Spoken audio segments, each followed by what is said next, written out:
Bonjour les amis, on va recommencer encore avec un exercice de base qu'on va faire toujours avant nos séances de yoga. C'est l'exercice un des plus importants qu'on doit faire. C'est améliorer la flexion de la cheville et en même temps allonger un peu l'arrière du mollet, amener l'extension dans les muscles qu'il y a derrière le mollet. Donc on va commencer à faire ça avec un plan incliné. Je vais vous montrer, c'est un plan où on peut mettre les deux pieds, il y a une certaine hauteur, voilà, ça c'est en bois. On va mettre le plan devant nous. On va se mettre à un pas en arrière. On va faire une translation du bassin déjà pour libérer la jambe qu'on va mettre sur le plan. Et là, on pose le talon sur le plan incliné. On va venir se pousser avec le talon arrière vers le talon avant. Et là où on est en pleine extension de la jambe arrière, on va venir se relever sur les doigts pour amener tout le poids sur le talon qui est posé sur le plan incliné. Et on va continuer la poussée. Et c'est cette poussée qui va nous redresser.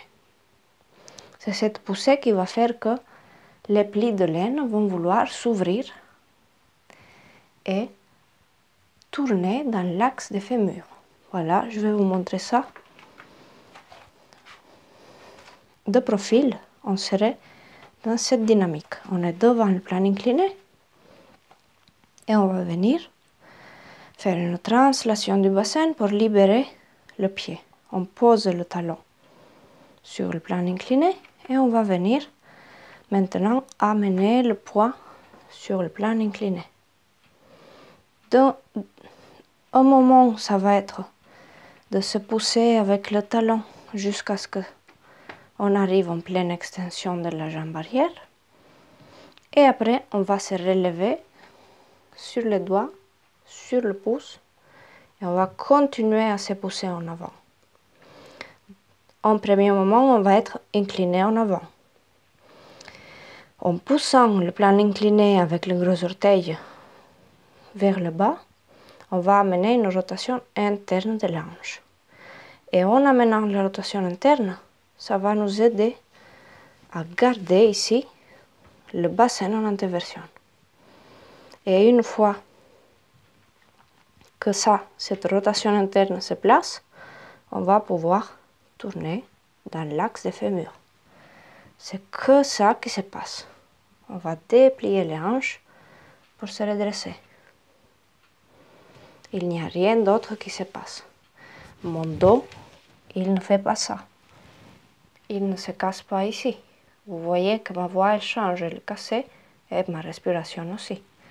Donc on va garder le dos neutre et on va venir au fur et à mesure, avec le temps, avec les semaines, avec les mois, la rotation interne de la hanche ici, elle va se libérer et on va pouvoir se redresser.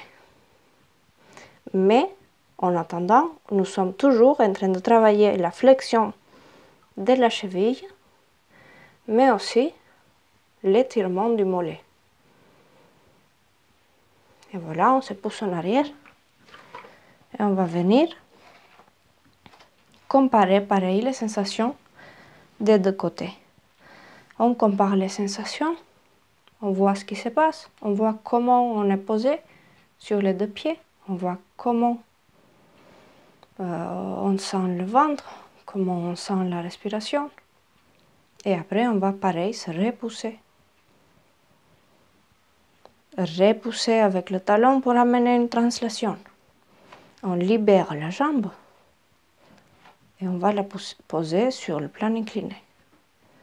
Et là, ça commencera déjà ici à amener la flexion de la cheville.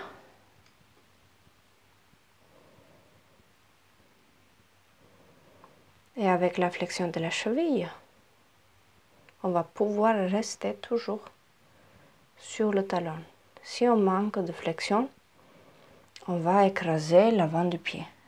Sinon, on va rester sur le talon. Il ne faut pas aller écraser l'avant du pied, sûrement. Il faut plutôt se mettre en arrière, être incliné en avant, garder le poids sur le talon et après, en étant dans cette dynamique, en gardant le poids sur le talon, ça va faire que la poussée du pied arrière va amener une force horizontale qui va ouvrir les plis de laine, mais qui va nous redresser. Mais on va toujours rester dans une antéversion du bassin et le ventre il va être libre. Et là, on peut très bien se redresser. Mais ça va être un travail dans le temps. Si on reste dans cette posture, on sent que le mollet il s'étire. On sent que le talon il est toujours plus sollicité, que le poids il est bien enraciné, que la hanche elle tourne vers l'intérieur. C'est une rotation interne de la hanche. Voilà, c'est important de rester dans la posture, donc essayez de rester 2 minutes. Ce n'est pas important de rester comme ça dans la posture, ça peut être comme ça peut être comme ça peut être comme ça. Voilà. Et essayez, pareil, de sentir votre corps pour qu'il vous apprenne qu'est-ce que c'est bien et qu'est-ce que c'est pas bien pour lui. Merci beaucoup, à tout bientôt.